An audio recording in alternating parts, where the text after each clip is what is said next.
تعالیٰ ارشاد فرما رہا ہے کہ اگر تم کتابوں سے سچے ہو قرآن کی سیدھی کتاب لا کے دکھاؤ، اگر کتاب نہیں لا سکتے تو سورہ لا کے دکھاؤ، اور سورہ بھی نہیں لا سکتے تو آیت لا کے دکھاؤ۔ مطلب پروردگار نے اپنی اس کتاب کی ضمانت لے رکھی ہے، کوئی شخص اس پر سوالیہ نشان نہیں اٹھا سکتا۔ اعزاز محترم، قرآن میں ہر ایک چیز کا فلسفہ ہے۔ اگر کوئی چیز ہو رہی ہے تو کیوں ہو رہی ہے اور کیسے ہوگی، ان سب چیزوں کا بیان قرآن میں ہے۔ قرآن میں انسان کے ہر ایک مسئلے کا حل ہے، قرآن میں جن کی باتیں ہیں، قرآن میں جنت جہنم کی باتیں ہیں، قرآن میں انبیاؤں کی باتیں ہیں، قرآن میں نبیوں کی باتیں ہیں۔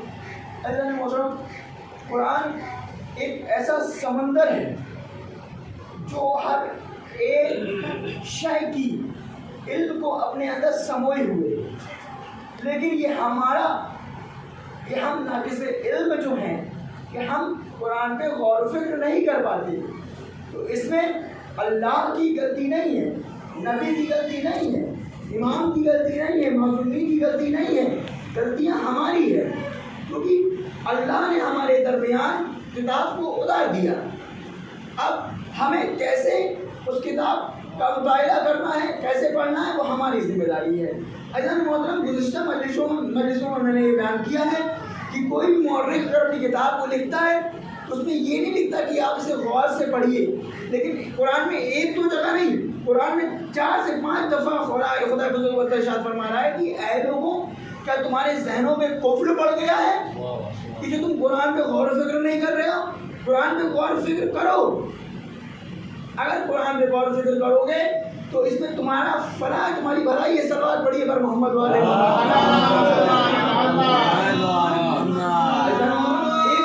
ایک بہت بڑے فلاسفر نے ایک بات کہی ہے کہ اگر انسان کے اندر ایک علم ہے اور وہ کوئی دوسرا علم حاصل کر لے تو جو پہلا علم ہے یا دوسرا علم ہے دبنے لگے گا۔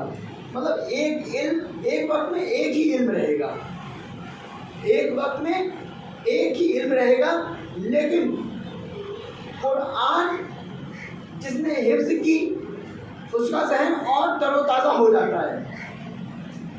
اور میں یہ جو اس فلاسفر کی بات کو مولانا ابوالفضل عباس سے جوڑنا چاہتا ہوں، کیونکہ مولانا ابوالفضل عباس شکل صورت میں، قد کاٹی میں، علم میں، شجاعت میں، صبر میں، سب پر اعلیٰ مقام پر فائز تھے۔ عزیزان محترم، اگر کوئی شخص ذاکر بن جاتا ہے تو وہ شاعر نہیں بن پاتا، یا شاعر بن جاتا ہے تو پھر ذاکری نہیں کر پاتا۔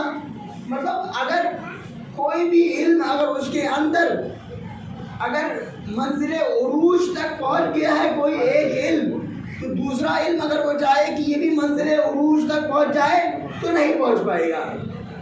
عزیزان محترم، اس پوری دنیا میں ایک غیر معصومین مولا عباس کی ذات ایک ایسی ہے کہ اگر آپ تمام علم کو دیکھنا چاہیں گے تو مولا عباس کی ذات میں آپ دیکھ سکیں۔ صلوات پڑھیے پر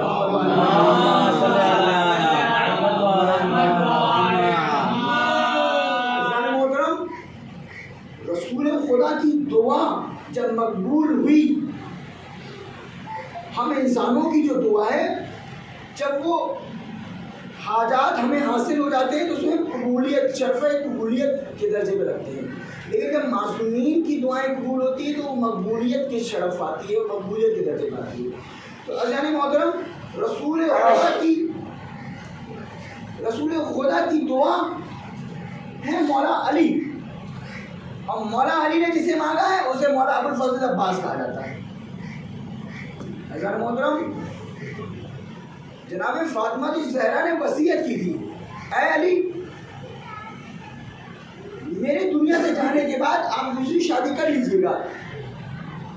اور مولا علی نے اپنے بھائی حضرت عقیل کو یہ پیغام دیا، کہا کہ آپ ایک شجاع خاندان ڈھونڈیے جہاں سے ایک بچہ، جس سے ایک عورت سے میں شادی کروں اور اسے جو بچہ پیدا ہو وہ بہت شجاع ہو۔ عزیزان محترم، مولا عباس کا جو ننیحال تھا وہ بھی شجاعت کے معاملے میں بہت بلند تھا، ددیال تو شجاعت کے معاملے میں تھا ہی۔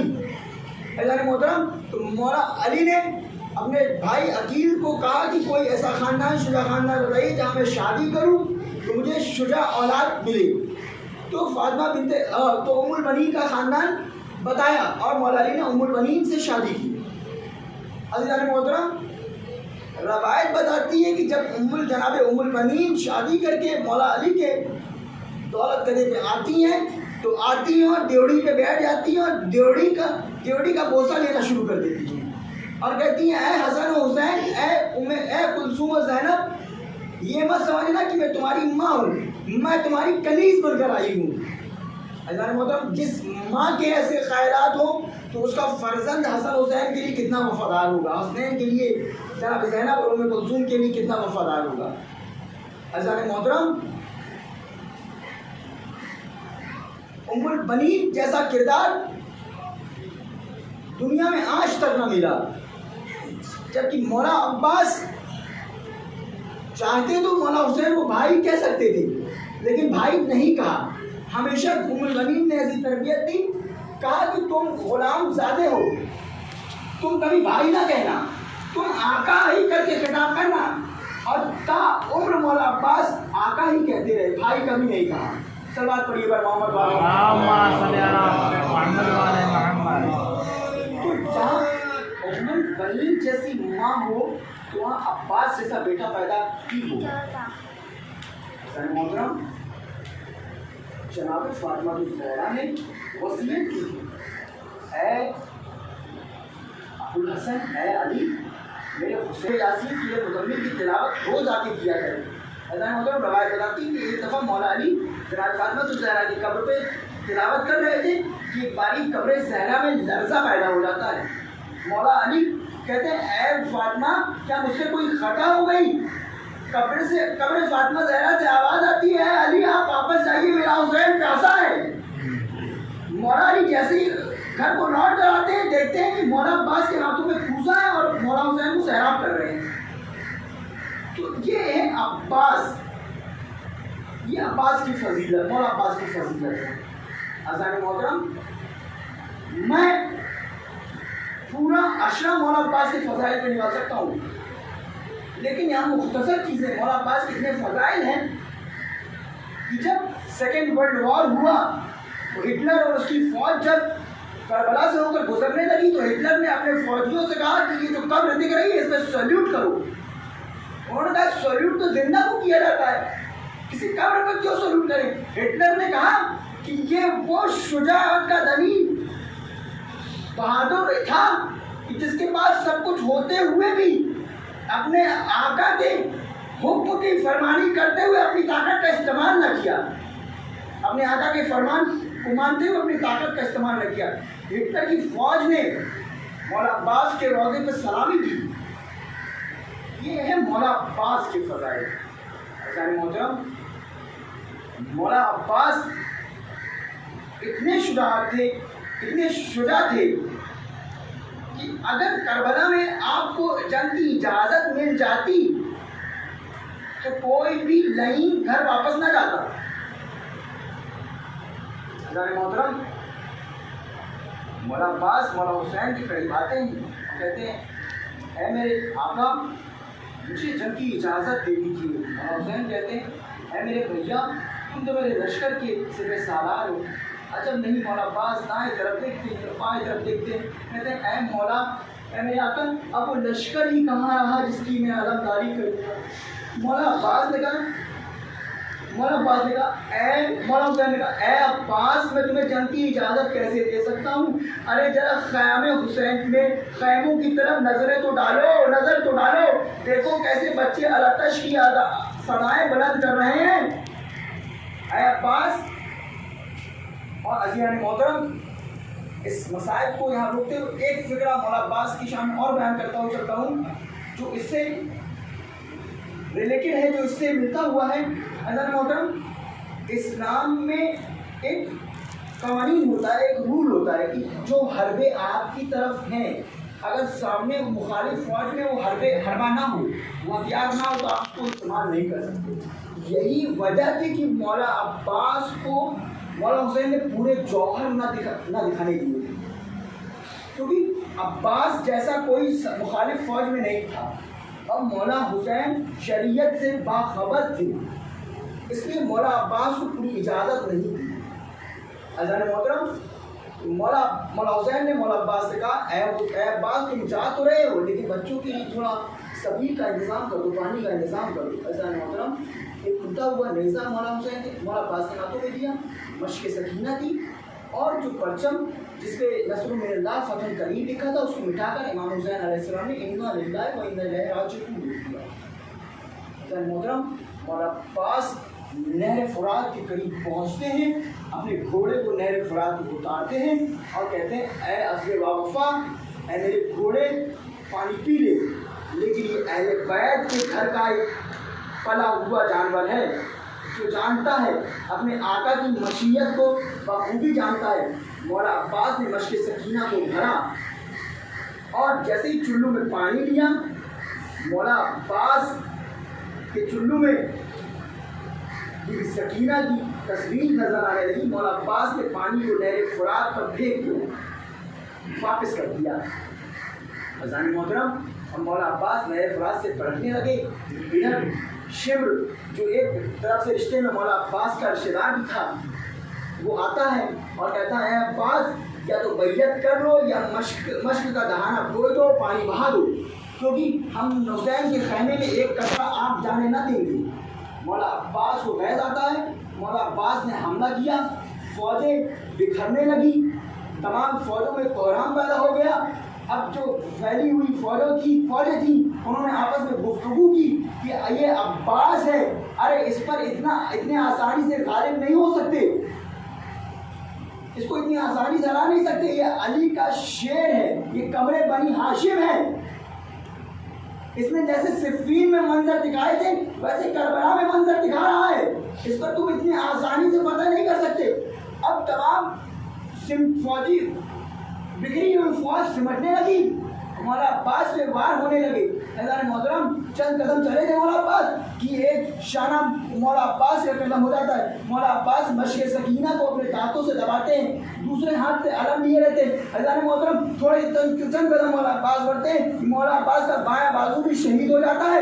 اذان محترم، پھر ایک شخص نے ایسا تیر چلایا کہ مولا عباس کی دائیں آنکھوں میں آ کر پیوست ہو گیا۔ اذان محترم، روایت بتاتی ہے کہ مولا عباس کی قد و کاٹی اتنی تھی کہ مولا عباس گھوڑے پہ بیٹھا کرتے تھے تو آپ کے پاؤں زمین کو چھوا کرتے تھے۔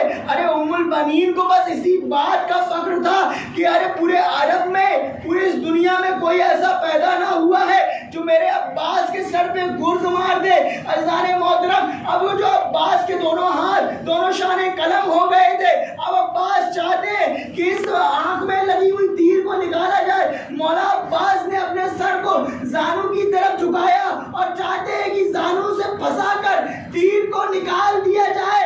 ایک شخص سامنے سے آتا ہے اور کہتا ہے عباس، ارے تمہیں بہت ناز تھا کہ تمہیں کوئی گرز نہیں مار سکتا۔ اللہ محترم، یہ کہتا ہوا مولا عباس کے سر پہ ایسا گرز مارتا ہے کہ مولا عباس بے دست گھوڑے کی پشت سے زمین پہ آ جاتے ہیں۔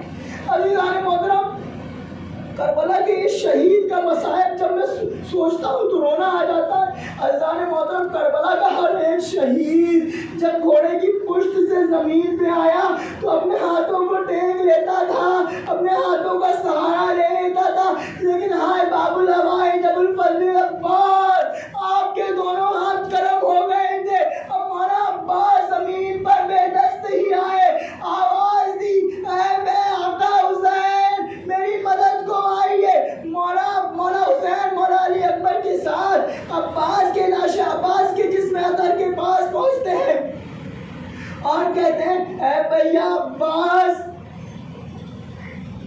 آج تمہارا ظالموں نے کیا حال کر دیا۔ مولا عباس کہتے ہیں اے میرے بھیا حسین، میرے آقا حسین، جب میں اس دنیا میں آیا تھا تو میں نے آپ کے چہرے کی زیارت کی تھی۔ اے مولا حسین، میرے ایک آنکھ میں گرد و غبار ہے، دوسرے آنکھ میں تیر ہے، ارے مولا میری آنکھ سے گرد و غبار کو صاف کر دیجئے تاکہ میں آپ کی زیارت کر لوں۔ مولا حسین نے مولا عباس کے آنکھوں سے گرد و غبار کو صاف کیا۔ مولا عباس نے مولا حسین کے چہرے کی زیارت کی۔ اب مولا حسین کہتے ہیں اے بھیا عباس میرے دل میں بھی ایک آس ہے، تم جب سے پیدا ہوئے ہو جب سے پروان چڑھے ہو مجھے آقا ہی کہتے آئے ہو، میرے دل میں ایک خواہش ہے کہ تم مجھے بھائی کہہ دو۔ مولا عباس کہتے ہیں اے میرے آقا میں آپ کو آقا ہی کہوں گا، بھائی نہیں کہہ سکتا۔ مولا حسین نے کہا اے حسین عباس اگر اماں ام المنین سے اجازت دلا دوں تو کیا پھر بھی نہ کہو گے؟ مولا عباس خاموش تھے۔ مولا حسین نے اپنی 2 انگلیوں کو ہوا میں بلند کیا، کربلا کی زمین پست ہوئی، مدینے کی زمین بلند ہوئی۔ ارے کیا دیکھتے ہیں کہ روضہ رسول ہے، ام المنین گریہ زاری کر رہی ہے۔ مولا حسین کہتے ہیں اماں ام المنین ارے یہ آپ کا عباس ہے، اس سے کہہ دیجئے کہ یہ مجھے ایک بار بھائی کہے۔ ام المنین نے کہا ہے بیٹا عباس خبردار رہنا، ارے بھائی تو کہنا لیکن اس کے بعد ایک پل بھی زندہ نہ رہنا۔ مولا عباس نے جیسے ہی بھائی کہا مولا عباس کے جسم سے روح پرواز کر گئی۔ انا للہ و انا الیہ راجعون۔